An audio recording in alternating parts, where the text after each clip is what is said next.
5 reasons why you should work in sprints. Stop the scroll because I'm going to talk to you about how working in sprints is going to change the way you do business and make you so much happier. You're going to be really happy. All right, so let's get started.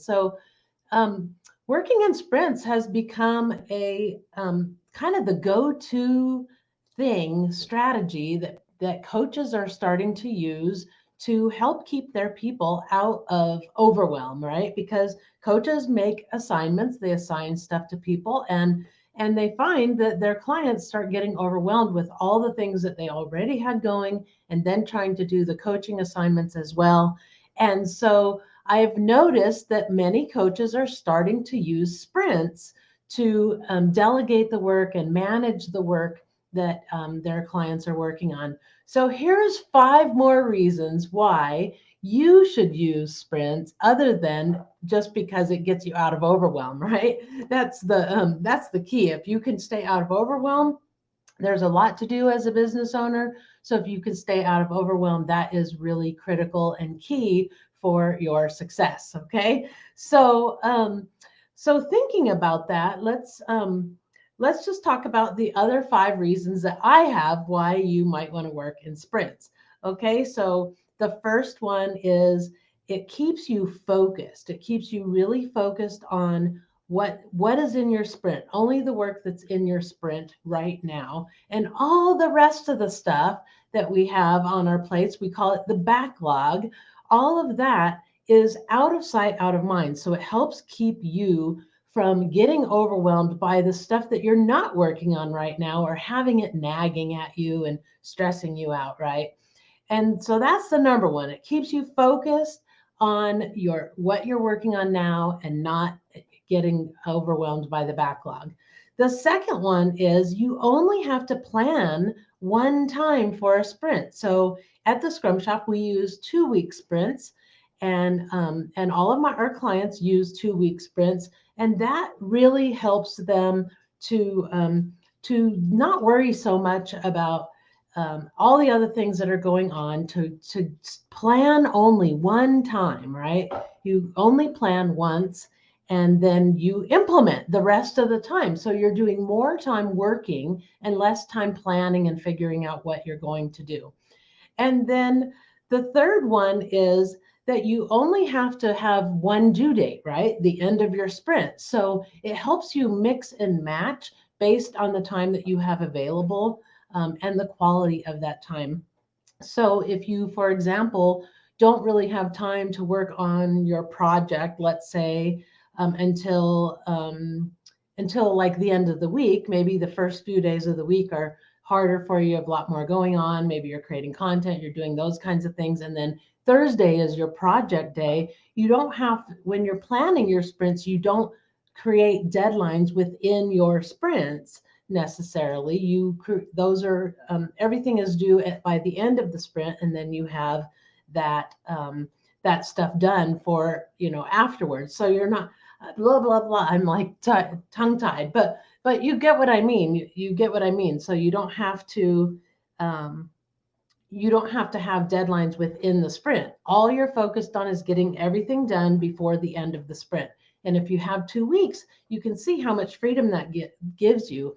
And if this is a side hustle for you and you're working after hours or whatever it is, you're working on the weekends, having a 2-week sprint helps you have 2 weekends available to work on your work, so that you're not just overwhelmed and jamming every single weekend. You're actually planning accordingly. And if you're a good scrummer, you're not going to be overloading your sprints either. You'll be able to manage all that work much easier with just one deadline, allowing you to mix and match your work based on the time you have available and the quality of that time.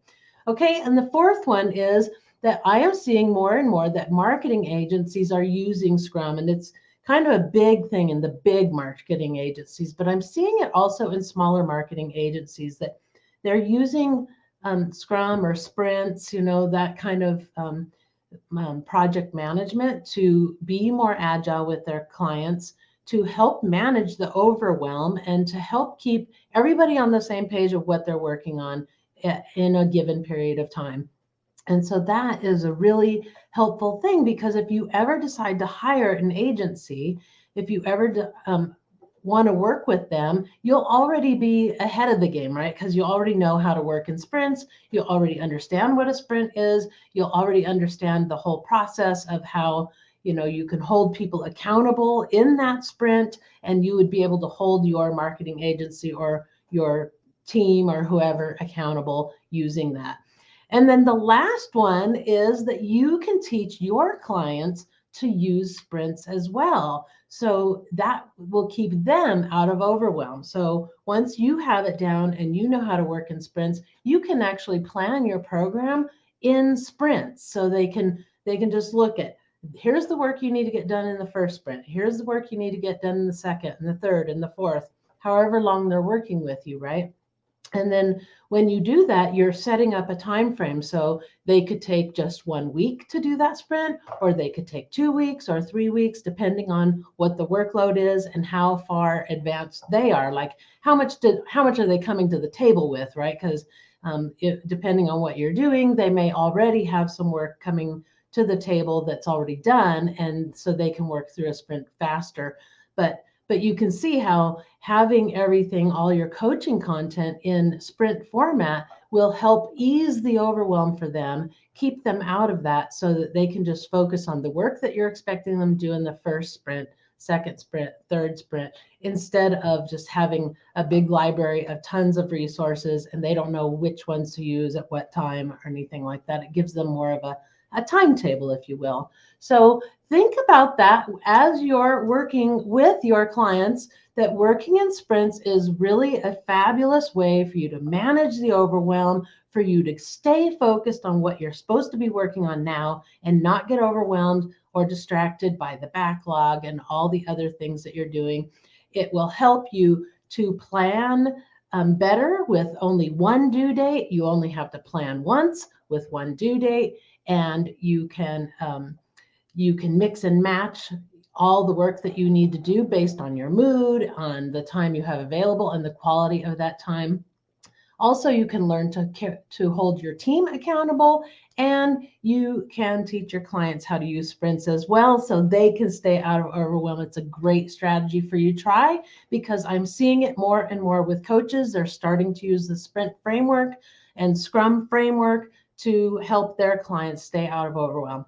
All right, so grab my 2023 sprint calendar today. You can get it in the workbook section on my website. It's at thescrumshop.com/workbooks or thescrumshop.com/sprint-calendar. That's what it's called.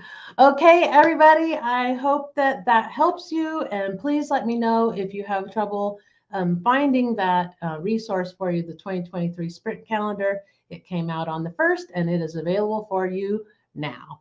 Okay. All right, everybody, take care. Bye.